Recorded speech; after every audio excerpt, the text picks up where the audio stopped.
Hello KTFT नमस्कार Project Package साथीहरू 2. म हजुरको सहयात्री मित्र वाइआर पोखरेल। हजुर हेर्न सक्नुहुन्छ फास्ट्यागको नयाँ ताजा अपडेट। अहिले यो फास्ट्याग अन्तर्गत यो लन्चिङहरू हो। यो 38 ब्रिजमा लाग्ने लन्चिङ गर्डरहरू हो। 37 ब्रिज त बनिसकेको छ, मैले पूर्व भिडियोमा हालिसकेको छु, हजुरहरू हेरिसक्नु भएको छ। अहिले फास्ट्याग अन्तर्गत नयाँ काम सुरु भइरहेको छ। यो जुन स्लोप देख्नुभएको छ, यो स्लोप प्रोटेसन जुन यो खाली ठाउँ देखिएको छ, यसमा माटो भर्ने काम भइरहेको, माटो भरेर रुखहरू रोप्ने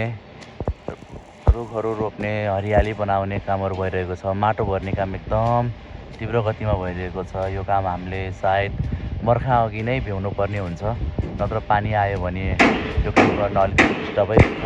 तपाईँहरू हेर्न सक्नुहुन्छ यो सबै पालहरूमा माटो भरेर रुखहरू रोप्दा साँच्चीकै कति राम्रो देखिन्छ होला। हजुरहरू कल्पना गर्नु हो त, कति राम्रो देखिन्छ होला। अनि यहाँबाट सर गाडी हुँदै निजगढ टु काठमाडौँ जाँदा आनन्दै बेग्लै हुन्छ।